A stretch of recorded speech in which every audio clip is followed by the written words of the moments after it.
We are at Humanities Montana, which is a nonprofit organization dedicated to providing public humanities programs to all Montanans. It's a great calling. And by the way, by humanities, we mean literature and history, philosophy, Native American studies, archaeology, languages. And our organization is dedicated to getting humanities into every Montana community. We're particularly committed to rural and reservation communities. In other words, we want to get outside the so-called 7 bigger towns in Montana.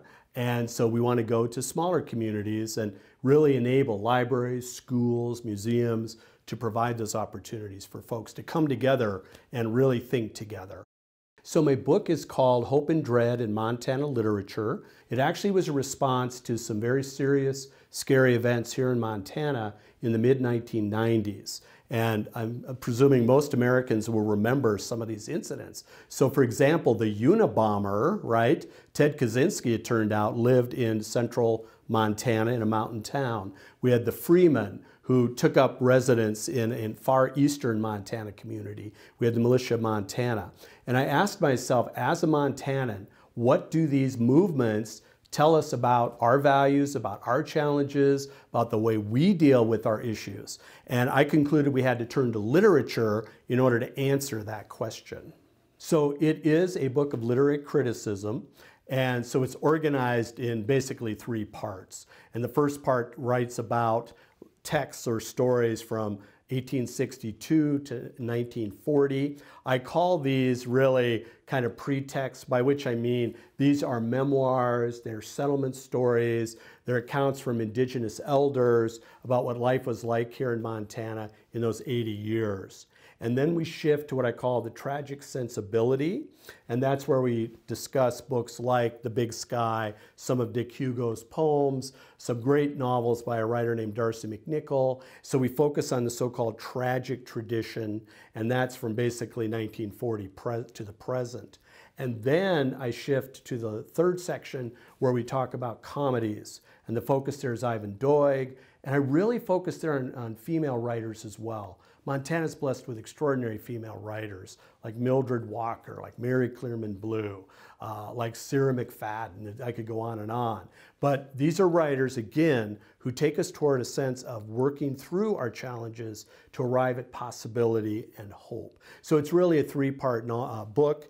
But I want to stress that there are a lot of personal stories in it.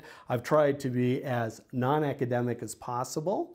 I want folks to immerse themselves in these novels and these stories, but I also want them to have a bit of fun. So hopefully it's got kind of a light, accessible voice. On the tragic side, we have one of the most famous Montana novels. It's A.B. Guthrie's The Big Sky, which came out in 1947. It remains a gorgeous novel. It was revolutionary at its time because he was treating working with mountain men, which oddly enough had not been really fictionalized or treated. But it turns out to be a tragedy because the main character, Boone Cottle, a young man who journeys from Kentucky to Montana, ends up destroying the whole world that he has found here. And I don't want to give away too many plot devices, but I think it is important just to give folks a sense. So if you don't mind, I'm just going to read a brief excerpt here. And this is a moment when Boone arrives in Montana and he sees an uncle, Uncle Zeb, who has been here 10 years before him. And here's what Uncle Zeb says to him. And I think it will capture the sense of tragedy, of loss. Summers was smiling at the ground as if he was pleased. Cottle and Deacons here aim to be mountain men. Huh? They better be borned again, Zeb said. How so? 10 years too late anyhow. Uncle Zeb's jaw worked on the tobacco. She's gone, gone. What's gone? The whole thing, gone by God and not to care, saving some of us who seen her knew. He took the knife from his belt and started jabbing at the ground with it as if it eased his feelings. He was silent for a while. This was a man's country once, every water full of beaver, anyways the man looked, and no cramping and crowding, Christ's sake.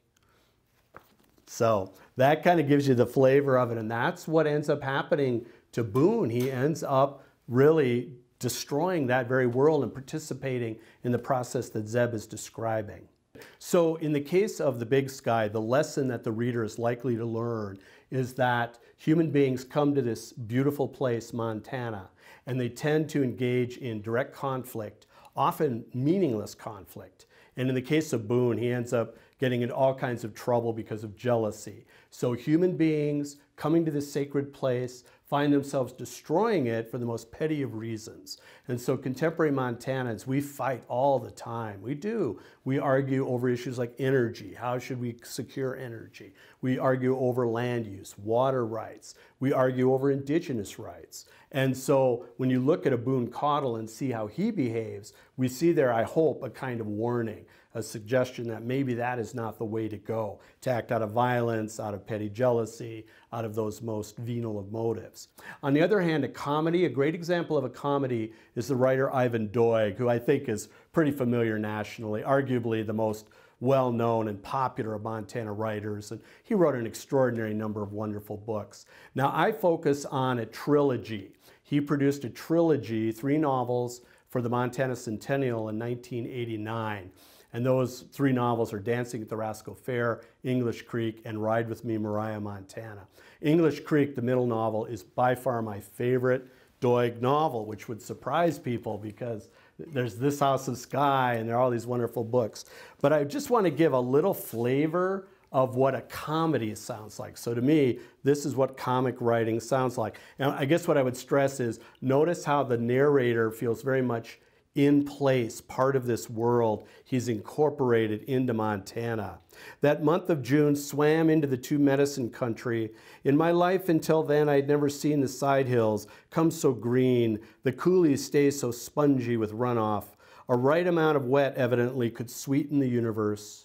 Already my father on his first high patrols had encountered cow elk drifting up and across the Continental Divide to their calving grounds on the west side.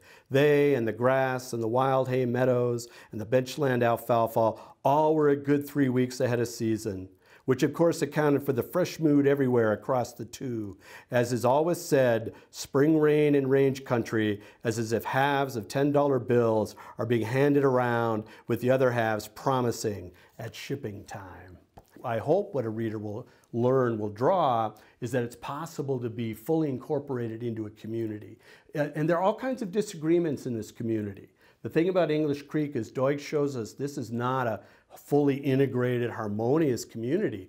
There are very deep lines of conflict, some of them going back to the days of settlement, some of them having to do with land use once again. And yet, the main character, Jick, finds a way to go through all those difficulties, those complexities, and at the end of the novel say, I'm fully grown up, I understand my people, I'm ready to move forward with my life and deal with my problems in a mature way.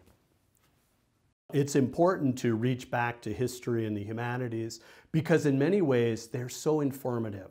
And I'll be frank, I worry that we're losing our commitment to history at this very moment. And I could go on and on about possible reasons for that. I think the internet is a concern, etc. But history is loaded with prior experience, prior tests, prior attempts, failures and successes. And I really mean that. I think it's profoundly informative for us in the present moment. And so I look at Missoula. Missoula was settled essentially in the 1850s and 1860s. And we came in here, that is American culture came in here and built, lumber mills, and we raised cattle, and we displaced the Salish people, and we built our various structures, this new town. And we can look back at that and say, what choices did we make? And are we proud of what resulted from those choices? And are those the best choices for us now? And I do think history provides what I call a distant mirror. That is, we can take on our toughest questions, not immediately, and it's not, okay, we're dealing with a question in front of us right now in 2019. Instead, we're looking at a question from 1862 here in Missoula, and it's as though we can look at that process and look at those challenges and look at those choices and be very honest. And I think it allows a kind of frankness, a kind of directness that we may lack in the present moment.